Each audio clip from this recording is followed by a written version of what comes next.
네, 감사합니다. 오늘 또 이렇게 7월 두 번째 주일 또 2부 예배 참여하신 우리 성도님들 가운데 하나님이 주시는 은혜가 충만하시기를 바랍니다. 우리 오늘 창세기 2장 7절의 말씀을 우리가 함께 봉독했습니다. 말씀의 제목은 사람다움입니다. 우리 한번 제목을 따라 하시겠습니다. 사람다움.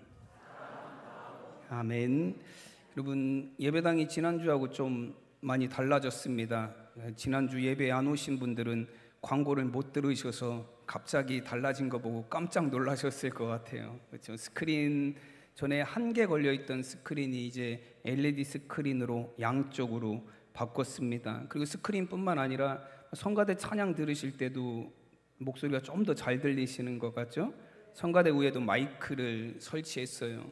네, 그래서 목소리가 더 잘 들렸고요. 그리고 준비 찬양할 때도 이 드럼을 전자드럼으로 바꿔서 예전에 그렇게 큰 소리가 조금 덜 날 수 있도록 바꿨습니다. 그리고 제 강단에 있는 마이크도 바꿨어요. 강단에 있는 마이크도 바꾸고 뒤에 스피커도 2개 또 달았습니다. 그래서 아마 뒤쪽에 안 들리셨던 분들도 이제 소리가 잘 들릴 수 있도록 여러 가지로 이렇게 개선했습니다. 그 중에 가장 크게 바뀐 건 뭐죠? LED 스크린이에요. 여러분, 바뀐 화면으로 보니까 제 얼굴이 이제 좀 사람처럼 보이나요? 네. 아직도 사람 안 같나요? 네. 이제 오늘 말씀이 제목이 사람다움인데요. 네. 화면이 나아져서 사람다움이 아니라, 여러분, 우리가 외적인 모습뿐만 아니라 정말 하나님께서 이제 사람을 만드시고 하나님이 주신 진정한 사람다움이 무엇인지에 대해서 이 시간 함께 말씀을 나누도록 하겠습니다. 여러분, 창세기의 창조의 내용을 보면 하나님이 이제 사람을 흙으로 만드셨어요. 오늘 보면 창세기 2장 7절 초반에 보면 여호와 하나님이 땅의 흙으로 사람을 지으셨다라고 말씀합니다. 여러분, 사람뿐만 아니라 하나님이 세상에 있는 땅에 존재하는 그리고 하늘에 날아다니는 짐승들도 흙으로 지으셨다라고 말씀하셨어요. 창세기 2장 19절에 보면 여호와 하나님이 흙으로 각종 들짐승과 공중의 각종 새를 지으셨다라고 말씀합니다. 여러분, 사람이나 짐승이나 만들어진 재료는 어때요? 똑같아요. 사람도 흙으로 만들었지만 하나님이 짐승들도 동물들도 흙으로 만들어 내셨습니다. 그래서 과학자들이나 생물학자들은 뭐라고 이야기를 하냐면 생물학적으로는, 과학적으로는 사람이나 돼지나 다르지 않다라고 이야기합니다. 그럼 이 생물학적 구조로 보면 돼지나 사람이나 크게 다를 바가 없대요. 근데도 여러분, 우리는 어때요? 누가 저한테 돼지 같은 놈, 개 비슷한 놈, 그럼 여러분 기분이 어때요? 별로 안 나쁘신가요? 네, 상당히 나쁘죠. 돼지 같다라고 이야기하고 개 같다라고 이야기하면 기분이 좋을 사람이 어디 있겠습니까? 예전에 제가 어느 글을 보다가 이런 얘기를 본 적이 있어요. 누가 시내 한복판에 교통사고가 났어요. 교통사고가 나서 사람들이 막 구경하려고 막 구름같이 모여들었어요. 근데 이제 기자가 지나가다가 취재를 하려고 이제 사람들 틈을 좀 비집고 가려니까 사람들이 비켜주지를 않아요. 구경하느라고. 그래서 이 기자가 이 순간에 기지를 발휘해서 지금 사고 나신 분이 저희 아버지시라고 지금 길을 내달라고. 사람들이 길을 쫙 내줬어요. 가서 들어가 봤더니 개 한 마리가 차에 치여서 사망한 상태예요. 이 기자의 아버지는 누구예요? 순간 개 자녀가 되어버리고 말았죠. 여러분, 우리가 사람이나 짐승이나 다를 바 없다면 여러분, 개 같다라는 표현, 돼지 같다라는 표현이 그렇게 기분이 나쁠 필요가 없어요. 어차피 똑같은 존재인데 개 같으면 어떻고 돼지 같으면 어떻겠습니까? 여러분, 짐승 같은 사람이라고 말해도 우리는 그렇게 기분이 나빠할 필요가 없어요. 근데 여러분, 짐승 같다는 표현에 대해서 여러분 누구라도 기분 좋아할 사람은 아무도 없습니다. 여러분, 똑같은 흙으로 만들었는데 사람과 짐승은 분명히 구별된 존재예요. 왜냐하면 하나님이 그렇게 만드셨기 때문에 그렇습니다. 과학이라든지 생물학자들은 과학적 입장으로, 생물학적 입장으로 사람과 짐승이 다를 바가 없다라고 말하지만 여러분, 창조의 입장에서 보면 하나님이 세상을 만드셨고 사람을 만드셨다라는 신앙적 입장에서 보면 여러분, 사람은 하나님의 형상을 따라서 여러분 하나님의 영이 부어진 존재로 만들어졌기 때문에 짐승과는 분명히 구별되는 존재입니다. 오늘 7절 말씀에서 뭐라고 이야기하시냐면 여호와 하나님이 땅의 흙으로 사람을 지으시고 생기를 그 코에 불어넣으시니 사람이 생령이 된지라 말씀합니다. 여러분, 빨간 글씨로 생령이라고 되어 있죠. 여러분, 생령이라는 단어가 어떤 의미를 갖고 있냐면 살아있는 존재라는 의미를 갖고 있어요. 여러분, 사람이 언제서야 비로소 하나님이 만드신 사람으로서 살아있는 존재가 되냐면 흙으로 만드시고 난 이후에 하나님의 생기가 그 코에 불어넣어진 이후에 비로소 사람은 살아있는 존재가 되었습니다. 여러분, 그래서 이 생명이라는 표현을 우리는 뭐라고 표현하냐면 영적인 존재라는 거예요. 여러분, 사람은 육적인 존재로만, 흙으로만 만들어져서 육으로만, 본능으로만 살아가는 존재가 아니라 하나님의 영이 그 안에 부어짐으로 말미암아서 영적인 존재가 되어서 영적인 삶을 살아간다라는 겁니다. 여러분, 그래서 진정한 사람다움의 삶은 뭐냐면 육적인 것만 누리는 게 사람다움이 아니에요. 여러분, 하나님과의 영적인 교제를 통해서 영적인 풍성함을 누리며 살아갈 때 우리는 진정한 하나님의 피조물로서 사람다움을 누리며 살아갈 수 있습니다. 제가 주중에 한번 그 책을 이렇게 쭉 검색을 해봤어요. 그랬더니 요즘에 제가 유튜브에서 먼저 강의를 들었죠. 서울대 철학과 교수님 김기현 교수님이라는 분이 이제 어느 프로그램에 나와서 그 인간다움에 대해서 이렇게 강연을 하셨어요. 이제 한 40분, 50분짜리 강연이었는데 제가 그 강연을 들었어요. 인간다움에 대해서 도대체 이 4차 혁명 시대의 인간다움이란 무엇인가에 대한 강의를 하시더라고요. 그리고 그 강의를 듣고 나서 그 교수님이 책을 쓰셨다는 걸 이제 알게 됐어요. 그 책이 뭐냐면 인간다움이라는 책이에요. 그 인간다움이라는 책에 보면 인간일 수 있는 인간다움의 기본적인 3가지 요소를 이야기합니다. 그 3가지 요소 중에 첫째가 뭐냐면 공감이에요. 공감하는 능력. 사람은 누군가 슬퍼할 때 함께 슬퍼할 줄 알고 누군가 어려울 때 그 어려움에 공감할 줄 아는 능력이 있다라는 거예요. 그 공감 능력이 사람을 사람답게 만든다라고 이야기합니다. 그리고 두 번째는 뭘 이야기하셨냐면 이성을 얘기했어요. 이성은 무엇이죠? 사유하는 능력이에요. 그냥 여기서 멈춰 있는 게 아니라 인간의 삶은 무엇인지, 어떻게 하면 우리가 더 사람답게 살아갈 수 있는지 생각하고 사유하는 능력을 바로 사람다움의 또 다른 요소로 보았습니다. 마지막으로 이 교수님이 또 얘기한 게 뭐냐면 자유예요.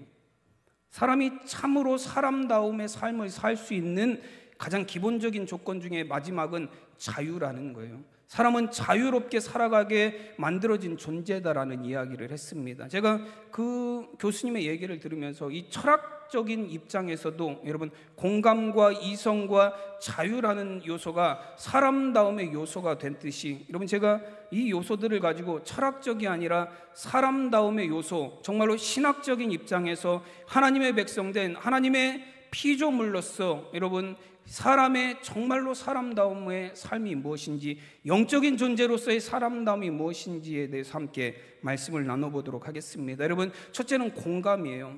여러분, 공감은 정말로 사람을 사람답게 살게 하는 능력 중에 하나입니다. 불쌍한 사람을 보면 긍휼의 마음을 갖고 슬픔을 당한 사람을 보면 측은함을 가져요. 그래서 우리가 예전에도 보면 측은지심이라고 그래서 학교 다닐 때도 배우지 않았습니까? 그게 사람의 마음이에요. 공감할 수 있는, 남의 아픔을, 남의 슬픔을, 남의 어려움과 고난을 함께 공감하고 나눌 수 있는 능력이 사람에게 있다라는 거예요. 그래서 여러분, 우리는 지금도 나하고 전혀 상관없는 사람들, 여러분 전 세계 끝에 가 있는 아프리카 땅에 있는 어린아이들 이 자리에도 돕는 분 계실 거예요. 한번 손 들어 보실까요? 네, 부끄러우시죠? 네, 아프리카에 있는 어린아이들을 지금 이 자리에서도 돕는 분들이 있어요. 그냥 월드비전이라든지 그런 프로그램들을 통해서 계속해서 소개가 나오고 있습니다. 그래서 그 아이들이 나오는 TV 광고 방송을 보면서 우리는 그 정말로 물이 없어서 그리고 약이 없어서 양식이 없어서 고통당하고 있는 어린아이들을 보면서 우리는 어떤 생각을 해요? 저 아이들이 정말로 뭐하다라는 생각을 하죠? 불쌍하다. 어떻게 해서든지 내가 좀 도와줬으면 좋겠다. 내가 도와줘서 저 아이가 먹었으면 좋겠고, 내가 도와줘서 저 아이가 목마름을 해결했으면 좋겠고, 내가 도와줘서 저 아이가 교육받고 공부해서 훌륭한 사람이 됐으면 좋겠다라는 그런 마음이 들어요. 그래서 우리는 우리가 가진 것들을 나눠서 그 아이가 먹을 수 있도록, 살 수 있도록, 치료받을 수 있도록 도움을 주는 거예요. 이런 모든 시작이 어디에서부터 시작이 돼요? 공감에서부터. 그 아이의 아픔이 나의 아픔이 되는 공감에서 시작이 된다라는 거예요. 여러분, 세상에 공감이 없다고 생각을 해보세요.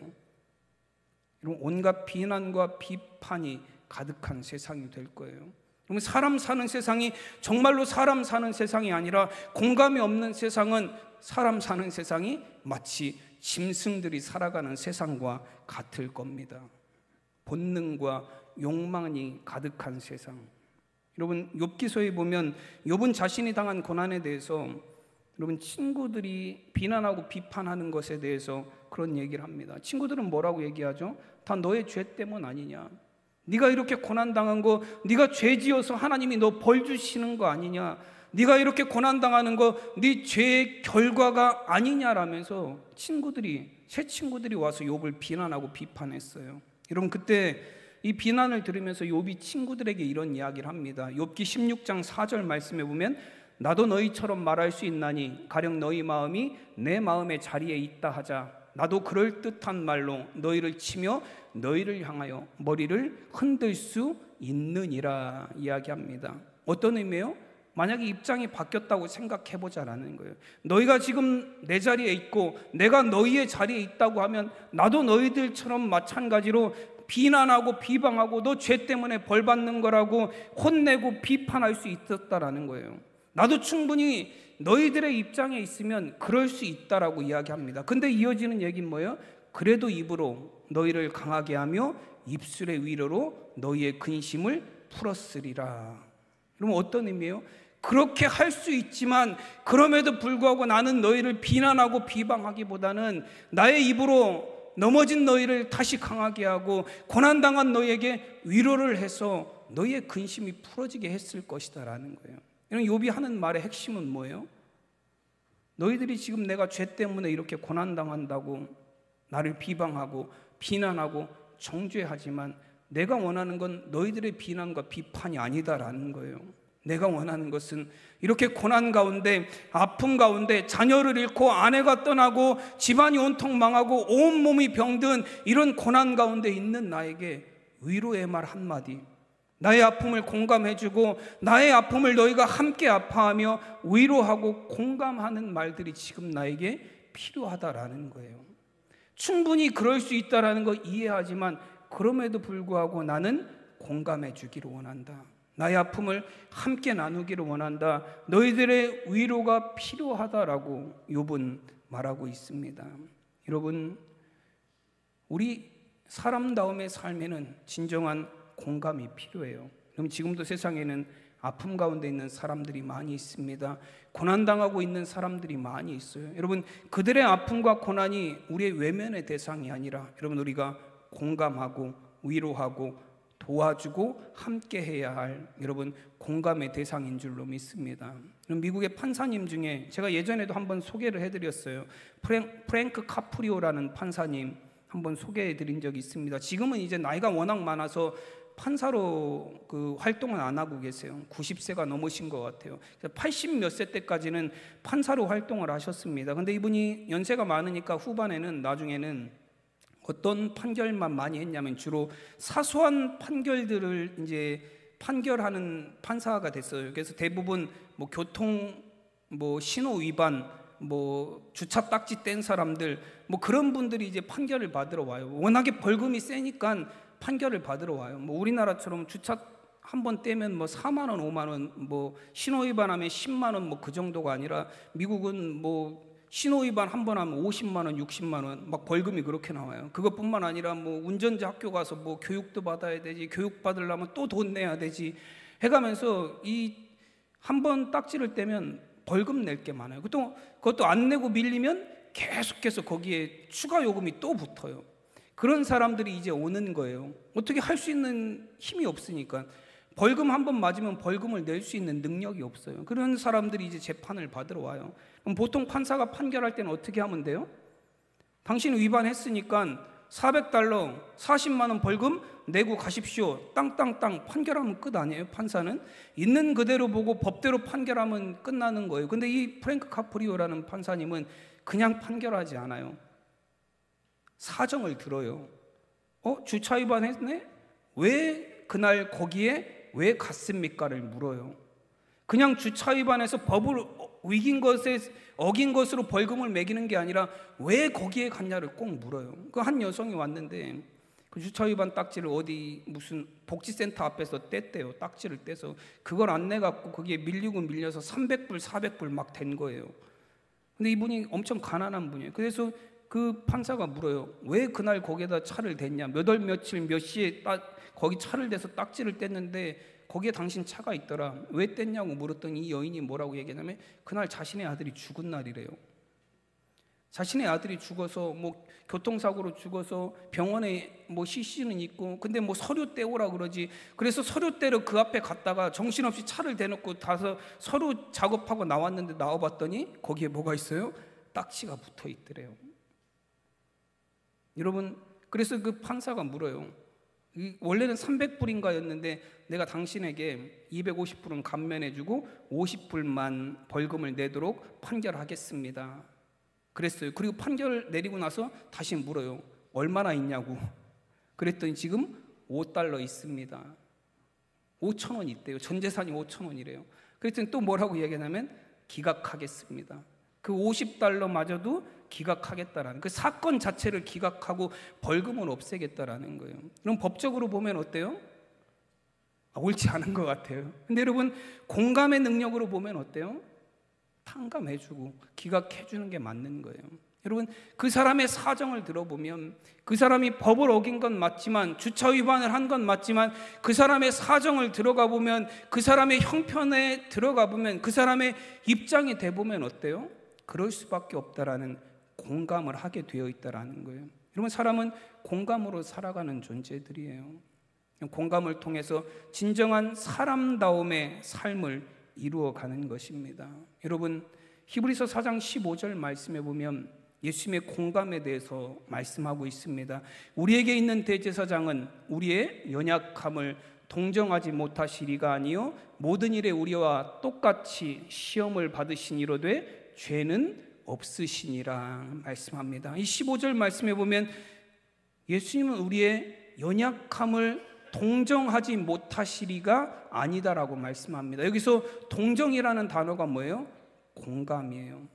예수님은 우리의 연약함을 공감하신다라는 거예요. 그러기 위해서 예수님은 우리와 똑같은 인간의 몸으로 오셨고 우리가 당하는 모든 시험과 고난을 다 당하셨습니다. 여러분 공감의 최고는 어디예요?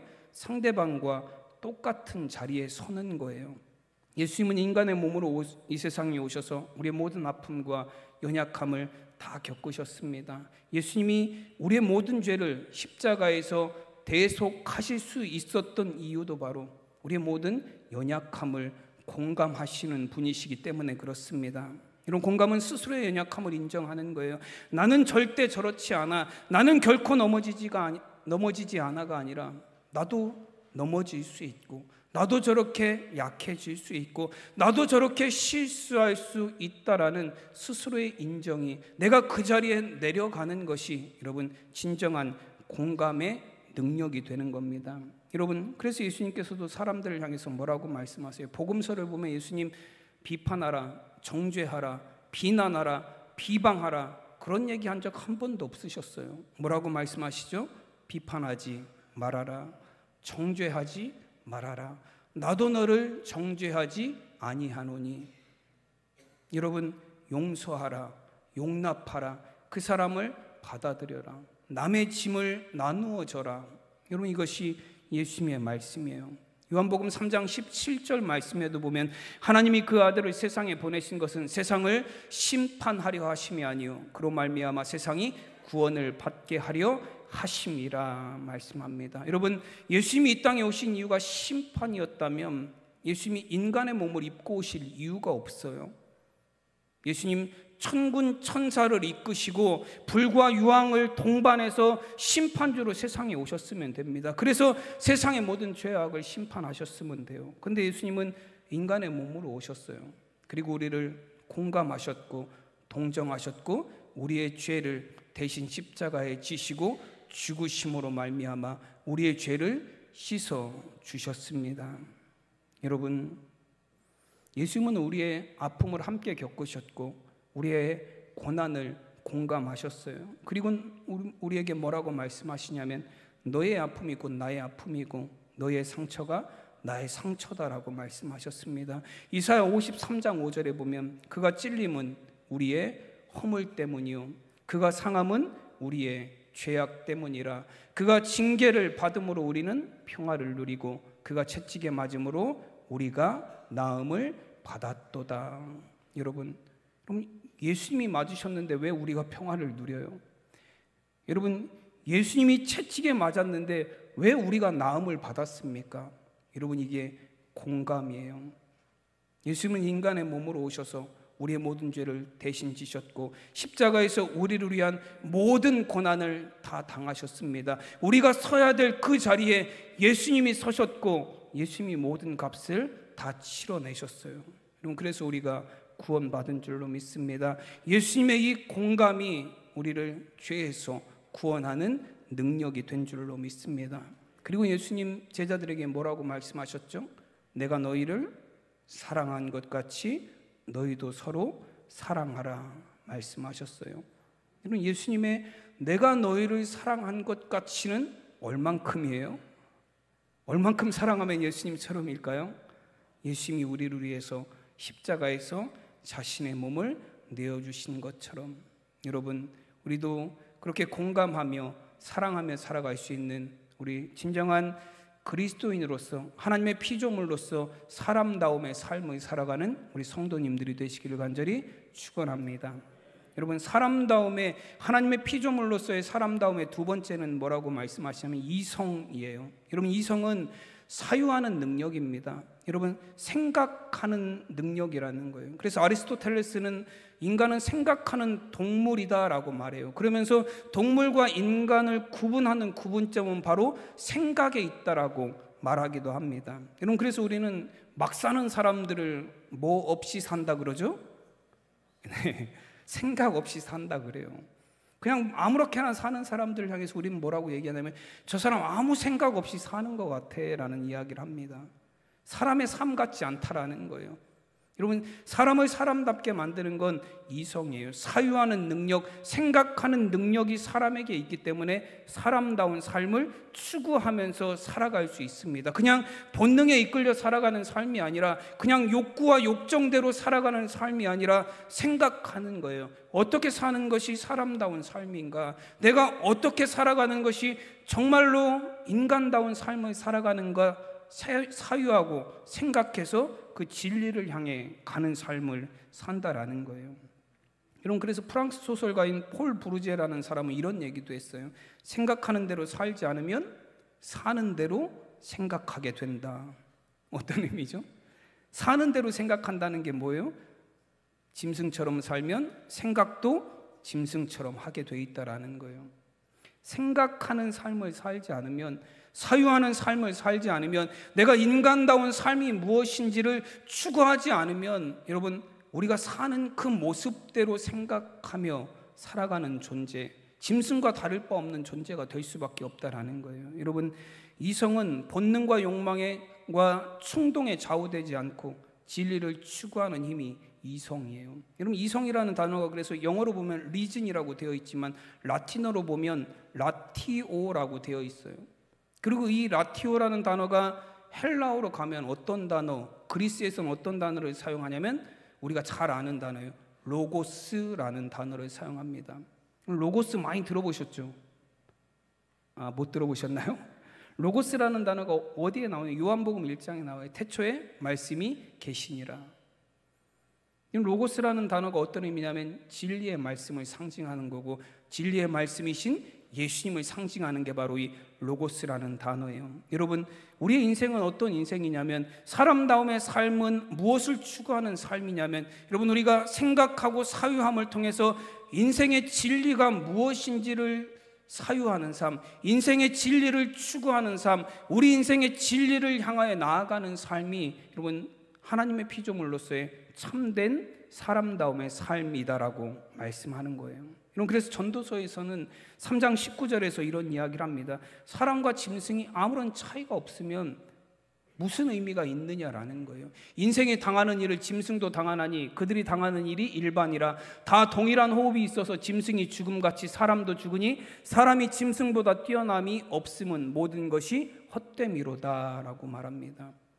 여러분, 사람도 죽고 짐승도 죽어요. 결국에는 태어나서 살다가 죽고, 태어나서 살다가 죽고, 사람이나 짐승이나 태어나서 살다가 죽고, 태어나서 살다가 죽고, 죽음으로 그 인생이 끝이 나면 사람과 짐승의 차이가 어디에 있느냐라는 거예요. 아무런 차이가 없으니 결국에 우리의 인생이 너무 헛된 거 아니냐라고 전도서 기자가 그렇게 말을 합니다.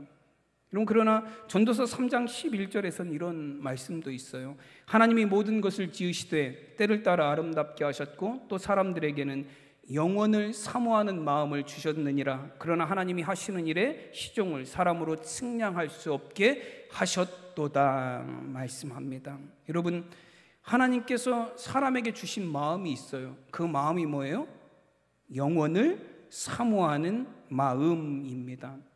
여러분, 이 세번역 성경에서는 이 영원을 생각하는 마음을 뭐라고 표현했냐면 이렇게 표현했어요. 하나님은 모든 것이 제때에 알맞게 일어나도록 만드셨다. 더욱이 하나님은 사람들에게 과거와 미래를 생각하는 감각을 주셨다라고 이야기합니다. 영원을 사모하는 마음이 뭐냐면 과거와 미래를 생각하는 감각을 주셨다라는 거예요. 그게 뭐예요?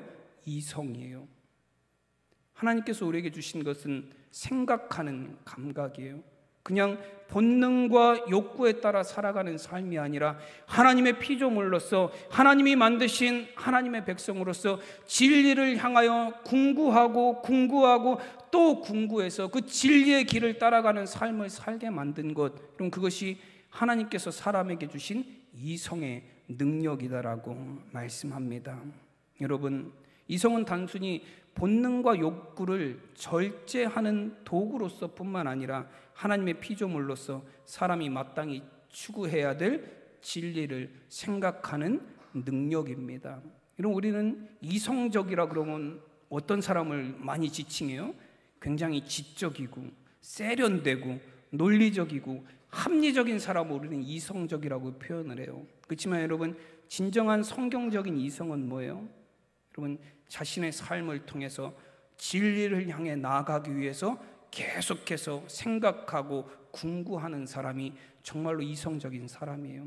진리를 추구하는 삶을 살아가는 것, 그것이 하나님께서 하나님의 피조물들에게 주신 사람다움의 삶을 살아가는 비결입니다. 여러분, 저는 우리 사랑하는 성도님들이 진리의 하나님, 진리의 성령님, 진리의 말씀을 깨달아 진리를 향하여 나아가는 참된 이성의 삶을 살아갈 수 있는 우리 성도님들이 되시기를 간절히 축원합니다. 마지막으로 사람을 사람답게 만드는 요소는 마지막 하나는 뭐냐면 자유입니다. 여러분, 사람들은 무언가에 속박당하고 누군가에 의해서 자유가 박탈되는 걸 좋아하지 않아요. 가끔 이제 부부들, 우리 성도님들 부부들끼리 하는 얘기 중에도 뭐냐면 배우자가 자꾸 자기를 속박한대요. 네. 여러분도 그러신가요? 제 얘기는 아니에요.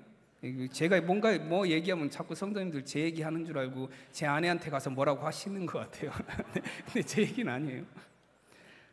이 부부간의 관계에서도 자꾸 속박하려는 그런 게 있어요. 그래서 예전에 어떤 가수는 노래도 불렀잖아요. 아름다운 구속이라나? 네. 사랑은 아름다운 구속이라고 해가면서 구속하는 게 사랑하기 때문에 당신을 내가 구속하는 거야, 뭐 그런 노래 가사도 있습니다. 여러분, 그런데 누구나 자기 자유가 박탈되고 내 자유가 제한당하는 것을 그렇게 즐겁게 받아들이는 사람은 없습니다. 여러분, 인류의 역사가 시작된 이후에 뭐 전쟁이 끊어진 날이 없다라고 얘기해요. 여러분, 근데 그 전쟁의 가장 핵심으로 들어가 보면 전쟁의 이유는 뭐예요? 결국에는 자유를 위한 전쟁이에요. 힘과 권력으로부터 자유를 쟁취하기 위한 그 전쟁이 인류의 역사 이래로 끊이지 않았던 거예요. 사람들은 뭘 원한다라는 거예요? 자유를 원한다라는 거예요. 여러분, 미국도 지금은 뭐 굉장히 잘 사는 나라지만 한때는 미국도 식민지, 영국의 식민지였습니다. 그 영국의 식민지로부터 그 독립전쟁 벌일 때 미국에도 강성파하고 온건파가 있었던 것 같아요. 강성파는 전쟁을 해서 밀어버리자, 온건파는 협상하자. 근데 그때 강성파 중에 한 사람이었던 그 패트릭 헨리라는 사람이 유명한 연설을 해요. 우리가 이 사람은 모르지만 이 연설했던 내용 중에 한 구절은 우리가 다 기억할 거예요. 여러분, 자유가 아니면 죽음을 달라. 네. 이런 연설을 했어요. 그때 그래서 강성파들이 지지를 받아서 독립전쟁이 일어났다 그래요. 자유가 아니면 죽음을 달라. 뭔 의미예요? 자유롭게 살지 못하느니 차라리 죽겠다라는 거잖아요. 자유가 없는 삶을 사느니 나는 차라리 죽음을 택하겠다라고 말한 연설입니다. 여러분, 사람에게 있어서 정말로 자유는 중요한 거예요. 신학적 논제 중에서도 자유의지는 굉장히 중요한 부분이에요.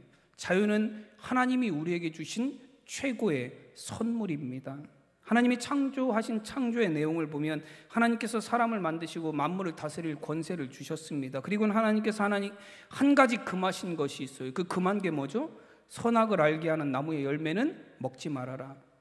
창세기 2장 16절에서 17절에 보면 여호와 하나님이 그 사람에게 명하여 이르시되 동산 각종 나무의 열매는 내가 임의로 먹되 선악을 알게 하는 나무의 열매는 먹지 말라. 내가 먹는 날에는 반드시 죽으리라 말씀하셨어요. 여러분, 그런데 아담과 하와가 하나님의 명령을 잘 지켰나요? 안 지켰어요. 뱀의 유혹에 흔들해서 하와가 먼저 따먹고 그리고 나서 자기 남편에게도 주어서 먹게 만들었어요.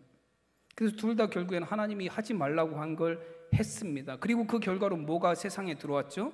죄가 세상에 들어왔어요. 지금도 세상에 많은 사람들은 이 창세기 2장에 죄가 에덴 동산에 들어오게 된 사건을 보면서 하나님을 원망하며 하는 말이 있어요. 뭐라 그래요? 왜 선악과는 만들어 가지고 그거 따먹게 만들어서 죄짓게 만들었냐? 그 선악과 안 만들었으면 따먹을 일도 없고 죄지을 일도 없고 지금 이렇게 살 일도 없지 않냐? 뭐 하나님을 원망합니다. 따먹은 아담과 하와는 생각 안 하고 그걸 만드신 하나님을 향해서 원망을 돌리고 있어요. 여러분, 그러나 선악과는 하나님이 우리가 아담과 하와가 그걸 따먹고 죄를 지어서 죄인을 만들려고 두신 용도가 아니에요. 그럼 선악과의 용도는 뭐예요? 하나님이 우리에게 자유의지를 주신 사건이에요. 여러분, 정말로 그런 선악과 없는 에덴 동산을 원하시나요? 아무것도 제한이 없이 하나님이 만드신 틀 안에서 그냥 인형처럼 하나님이 준 법칙 안에서 그냥 로봇처럼 살아가는 존재. 여러분, 하나님은 사람을 그렇게 만드시지 않았습니다. 하나님은 사람을 하나님의 형상대로 만드셨어요. 그리고 인격을 가진 존재로 만드셨습니다. 자유를 주셔서 선택할 수 있는 여러분 자유의지를 우리에게 주셨어요.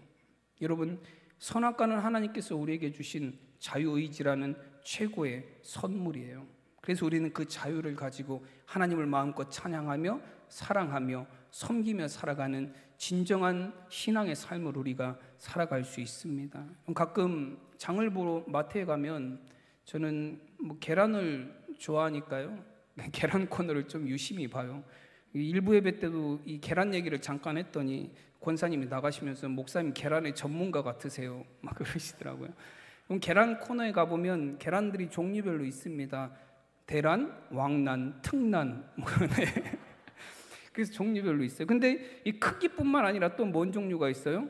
유정란, 무정란, 무항생제, 계란 그렇게 쭉 있어요. 그 중에서 제가 이제 보통 계란들은 대란 한 판에 한 8,000원, 7,000원 그렇게 하나요? 근데 어떤 계란을 봤더니 그 중에 비싼 계란 중에 하나에 그 계란의 이름이 뭐냐면 계란이 이름이 이래요. 목장에서 뛰놀던 닭이 낳은 계란. 목장에서 뛰놀던 닭이 낳은 계란이래요. 15개 들었는데 11,000원이에요. 여러분, 다른 계란 한 판에 반밖에 안 되지만 가격은 어때요? 더 비싸요. 한 판으로 따지면 2만 원이 넘는 가격이에요. 다른 계란 2판 반 살 돈으로 그거 15개 하나 사는 거예요. 근데 여러분, 왜 그렇게 그 목장에서 뛰놀던 닭이 뭐길래 그 닭이 낳은 계란은 비싸죠?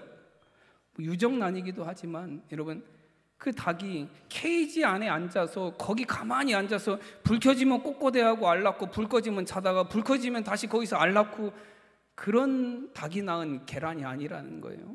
마음껏 목장을 뛰놀다가 넘어지기도 하고 다치기도 하고 독수리가 왔다 갔다도 하지만 그럼에도 불구하고 그 자유를 누리며 뛰논 닭이 낳은 알이 뭐하다는 거예요? 건강하다라는 거예요. 왜냐하면 건강한 닭이 건강한 알을 낳았기 때문에 그래요. 여러분, 닭조차도 자유가 사라지면 그 가운데 진정한 건강과 행복을 누릴 수 없어요. 여러분, 하나님은 우리가 그 케이지 안에서 그냥 정해진 법칙에 따라서 움직이는 기계처럼 살아가기를 원하지 않으셨어요. 그래서 하나님은 선악과를 두셨습니다. 여러분, 선악과는 하나님께서 우리에게 주신, 사람에게 주신 소중한 선물이에요. 때론 우리가 그 선물 때문에, 자유 때문에 잘못된 선택을 하기도 합니다. 여러분, 결국 아담과 하와도 뭔 선택을 했어요?